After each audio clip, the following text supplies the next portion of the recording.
This is a Trove from Disney Lorcana's newest set, Wilds Unknown.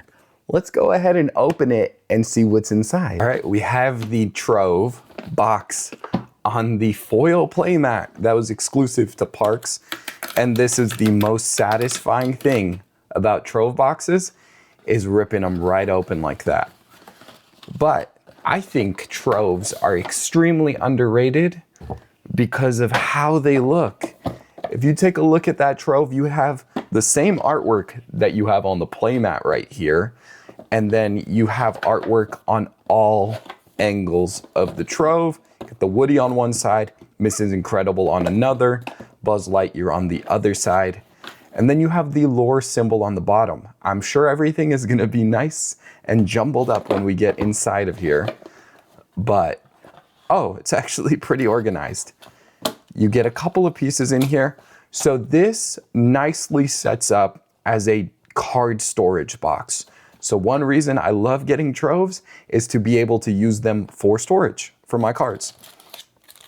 And right here you'll get 8 packs. Oh, see, something did get jumbled up a little, but you get 8 packs of Wilds Unknown. You get a lore counter, and if you're not familiar with what a lore counter is, you'll see that this counts up to 20. It's for when you play the game, you can go ahead and keep track of how much lore you have. The first to 20 will win the game. And then let's take a look at the dice that come here as well. You get 6 die, and you'll notice on the die, there is the lore symbol on the bottom of the die. This represents the 6 on the die. I don't remember which set exactly they changed that in, but you get 1 through 6, and the lore symbol is the 6. Next up, you get these card dividers to use in your Trove. You'll get 6 of them, and they all represent the different ink colors and will have a character on the other side of it. So for this one, we have Amber, gives you Woody. Amethyst gives you Mrs. Incredible. Emerald gives you Buzz. Ruby gives you, oh, I forgot her name, but forgive me. And then we get Sapphire, which will give you Gadget Hackwrench. And you get Steel to give you Merida as well. And the idea with these is you would use them to divide the different ink colors that you get in your Trove so that you can make your deck building experience that much easier.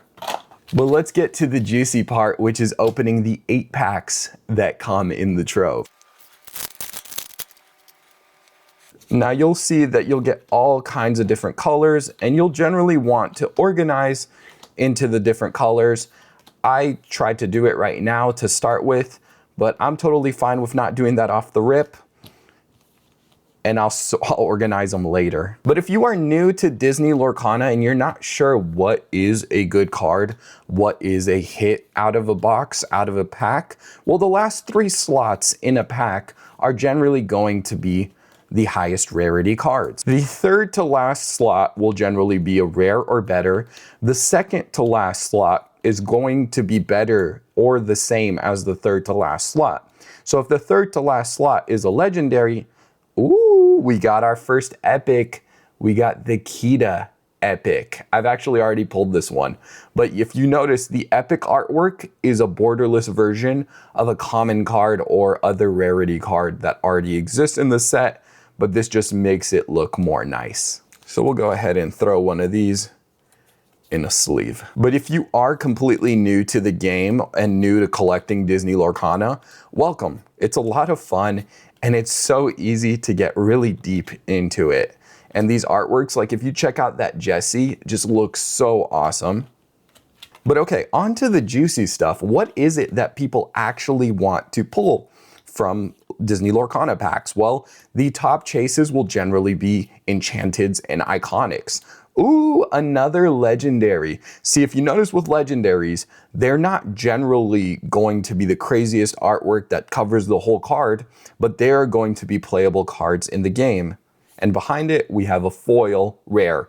The last card in the pack will always be a foil card. And if you have an enchanted, that's going to be the last card.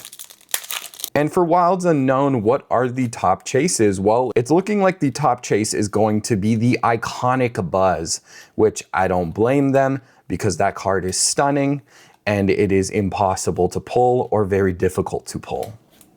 But it does look like enchanteds are a little more common than they have been in previous sets that they are in Wilds Unknown. Now enchanteds seem to be much more attainable. And that is really nice for the collector and pack opening experience. We are on to the last pack. Are we gonna last pack magic and enchanted out of here? Generally, the hit rate I have seen for Troves is that you can get 2 to 3 legendaries and 1 epic. So we have hit 1 legendary and we have hit 1 epic so far. So I imagine, unless we have an enchanted in this last pack, we have the foil Woody legendary. Wow. It is tougher to hit the foil variant of the legendaries, and they are so nice if you take a look at the foil legendary there. All in all, we hit 2 legendaries out of that box along with an epic. So, very fun experience opening at least 1 Trove per release.